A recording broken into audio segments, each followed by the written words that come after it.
Hello ಸ್ನೇಹಿತರೆ, ಇವರು ಶಾರದಾ ಪಾಟೀಲ್ ಅಂತ ಮೈದುನನ ಜೊತೆಗೆ ಮಾಡಿಸಿಕೊಳ್ಳುವಾಗ ಯಜಮಾನರು ಬಂದು ನೋಡಿದ್ದಾರೆ. ಸೊ ಹಾಗಾಗಿ ಯಜಮಾನರು ಶಾರದಾ ಪಾಟೀಲ್ ಅವರನ್ನ ಮನೆಯಿಂದ ಹೊರಗೆ ಹಾಕಿದ್ದಾರೆ. ಪ್ರಸ್ತುತ ಶಾರದಾ ಪಾಟೀಲ್ ಅವರು ತುಮಕೂರಲ್ಲಿ ಇದ್ದಾರೆ. ಇವಳಿಗೆ ಸ್ನೇಹಿತರೆ ಮಾಡಿಸಿಕೊಂಡು ರೂಢಿ ಇರೋದ್ರಿಂದ ತುಮಕೂರಲ್ಲಿ ಕೂಡ ಈ ಒಂದು ಕೆಲಸ ಶುರು ಮಾಡಿದ್ದಾಳೆ. ಸೊ ಇತ್ತೀಚೆಗೆ ಯಾರು ಸಿಗದ ಕಾರಣ ಪ್ರೊಫೈಲ್ ಕೂಡ ಶೇರ್ ಮಾಡಿಕೊಂಡಿದ್ದಾರೆ. ದಯವಿಟ್ಟು ವಿಡಿಯೋ ಕಂಪ್ಲೀಟ್ ಆಗಿ ನೋಡಿ ನಂತರ ಅನಿಸಿಕೆ ತಿಳಿಸಿ ಖಂಡಿತ ಸಂಪರ್ಕಿಸುತ್ತಾರೆ.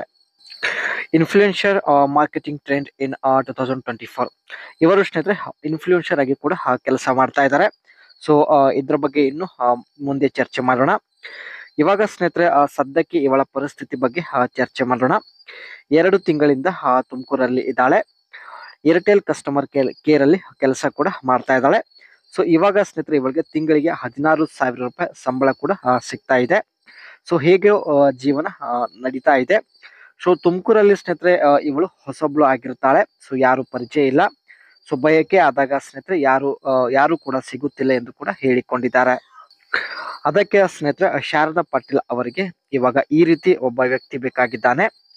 ತುಮಕೂರಿಗೆ ಬರುವಂತಹ ವ್ಯಕ್ತಿ ಆಗಿರಬೇಕು ಹಾಗೂ ಸ್ವಲ್ಪ ಹಣ ಖರ್ಚು ಮಾಡುವಂತಹ ವ್ಯಕ್ತಿ ಆಗಿರಬೇಕು ಎಂದು ಶಾರದಾ ಪಾಟೀಲ್ ಅವರು ಮಾಹಿತಿ ಕೊಟ್ಟಿದ್ದಾರೆ. ತುಂಬಾ ಮಹಿಳೆಯರಿಗೆ ಮಾಡಿದ ಅನುಭವ ಕೂಡ ಹೊಂದಿರತಕ್ಕಂಥ ವ್ಯಕ್ತಿ ಆಗಿರಬೇಕು ಎಂದು ಮಾಹಿತಿ ತಿಳಿಸಿದ್ದಾರೆ. ಮಾಡುವ ಸಮಯ ಕನಿಷ್ಠ 12 ನಿಮಿಷ ಆದರೂ ಇರಲೇಬೇಕು ಎಂದು ಹೇಳಿದ್ದಾರೆ. ಸೊ ಈ ರೀತಿ ಕ್ವಾಲಿಟಿ ಹೊಂದಿರತಕ್ಕಂಥ ವ್ಯಕ್ತಿ ಇದ್ದರೆ ತಿಳಿಸಿ ಖಂಡಿತ ಸಂಪರ್ಕಿಸುತ್ತೀನಿ ಎಂದು ಭರವಸೆ ಕೊಟ್ಟಿದ್ದಾರೆ. A long-term partnership brand are focusing on building a long-term relationship with influencer instead of one of a collaboration. ಇವರು ಇನ್ಫ್ಲುಯೆನ್ಸರ್ ಆಗಿ ಕೆಲಸ ಮಾಡ್ತಾ ಇದ್ದಾರೆ. ಬ್ರಾಂಡೆಡ್ ಕಂಪನಿಯ ಓನರ್ ಜೊತೆ ಕೊಲಾಬರೇಷನ್ ಮಾಡೋದಾಗಿ ಮಾಹಿತಿ ಕೊಟ್ಟಿದ್ದಾರೆ. AI generated content with AI tools becoming are influencer may start using AI to generate content idea and caption.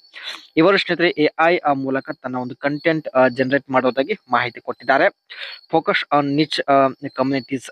Influencer with a strong presence in a specific niche and video content dominate. Short form video particularly on platform like TikTok, Instagram Reels and YouTube Short. ಇವರು ಸ್ನೇಹಿತರೆ ಹೆಚ್ಚಿನ ರೀತಿಯಲ್ಲಿ short ಒಂದು content generate ಮಾಡೋದಾಗಿ ಮಾಹಿತಿ ಕೊಟ್ಟಿದ್ದಾರೆ.